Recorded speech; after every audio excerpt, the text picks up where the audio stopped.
हरदेव की लाई हुई पीटफिल की घड़ी हामिद को असली तो लग रही थी, पर वो फिर भी उसको अपनी पीटफिल की घड़ी के साथ कंपेयर करके कंफर्म करना चाहता था। दोनों घड़ियों को एक साथ गौर से देखकर हामिद को एहसास हुआ कि वो दोनों बिल्कुल एक जैसी ही घड़ियां थी। एक साइज, एक रंग और दोनों के ही पीछे एक जैसे कुछ अक्षर भी गड़े हुए थे।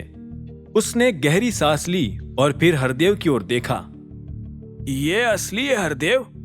तुमने ये कहां से ली और कितने में? मुझे बताया भी नहीं। हामिद ने थोड़ा नाराज होते हुए पूछा। उसे इस बात का दुख था कि दोस्त होते हुए भी हरदेव ने वो घड़ी कहीं और से खरीदी थी। मैंने ये खरीदी नहीं है हामिद, गिफ्टेड है। गिफ्टेड?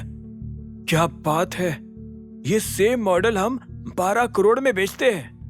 हामिद की ये बात सुनकर हरदेव हैरान हो गए। उन्हें वैसे तो पता था कि इस घड़ी की कीमत 12 करोड़ है, लेकिन ये जानकर कि वो असली भी थी और उससे गिफ्ट भी अभिनव ने किया था, हरदेव ये बात हजम नहीं कर पा रहे थे। उन्हें फिर अभिनव की वो बात याद आई जिसमें उसने कहा था कि इस घड़ी को उसने लॉटरी के पैसों से खरीदा था।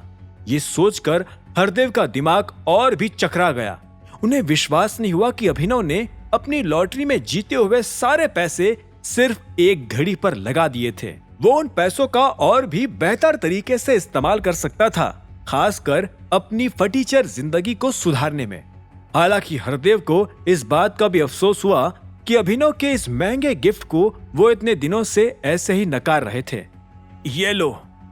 हामिद ने वो घड़ी हरदेव को वापस लौटा दी और इसी वक्त ऑफिस का दरवाजा फिर से खुला। एक वेटर ट्रे में गर्मा गर्म नाश्ता लेकर आ चुका था। चलो अब कुछ खा लेते हैं हरदेव जी। हामिद की बात पर हरदेव ने फीकी मुस्कान के साथ सिर हिलाया। वो अभी भी घड़ी की सच्चाई जानकर अंदर से हिले हुए थे।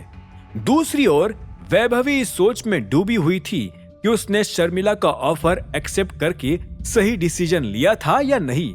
उसे समझ नहीं आ रहा था कि 2 करोड़ रुपए काफी थे या नहीं। अभिनव को फिर से धोखा देने के लिए, अपनी कंफ्यूजन दूर करने के लिए उसने ट्रेसी को घर पर बुला लिया। भले ही वो उससे अभी भी नाराज थी, लेकिन वो जानती थी कि ट्रेसी का दिमाग उसके दिमाग से ज्यादा तेज चलता था। वैभवी, तुम मेरी बात सुनने वाली है या नहीं?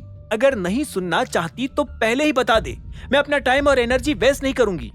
ट्रेसी ने वैभवी की ओर नजर टिकाते पूछा।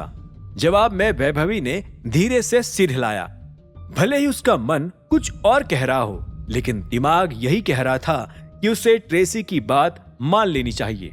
ठीक है, फिर आखिरी बार बोल रही हूँ, शर्मिला सिंह जो कह रही है वो कर, उसी में तेरी भलाई है। इससे अच्छा ऑफर तुझे इस वक्त और कहीं नहीं मिलने वाला है।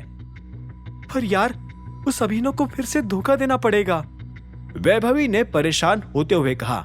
हाँ तो क्या प्रॉब्लम है? चल माना कि अभिनव ही अब डीके कॉर्पोरेशन का सीईओ एंड ऑल, लेकिन इस बात की क्या गारंटी कि वो तुझे माफ कर ही देगा और फिर से नौकरी पर रख ही लेगा? अगर ये ऑफर भी एक्सेप्ट नहीं किया और उसने भी तुझे माफ नहीं किया ना, तो कहीं की भी नहीं रहेगी तू। अरे तेरा खाने पीने का खर्चा तक नहीं निकल पाएगा, सड़क पर आ जाएगी तू, सड़क पर। चल कुछ दिन के लिए मैं तुझे अपने साथ रख लूंगी। कुछ दिन है क्या, मैं कुछ महीने भी बियर कर लूंगी, लेकिन उसके बाद क्या? वही अगर तेरे पास 2 करोड़ रुपए होंगे तो ऐसे 1000 अभिनव तेरे आगे पीछे घूमना शुरू कर देंगे यार। Just think about it. Tracy ने उसे समझाया। वैभवी ने एक पल के लिए और सोचा और फिर चिढ़ते हुए सांस छोड़कर कहा, पर मैं ये सब करूंगी कैसे? ट्रेसी मुस्कुराई और उसने कहा, हाँ ये हुई ना कुछ काम की बात। चिंता मत कर, मेरे पास एक अच्छा आइडिया है। ट्रेसी को देखकर वैभवी की आंखों में भी धीरे धीरे उम्मीद जगने लगी थी।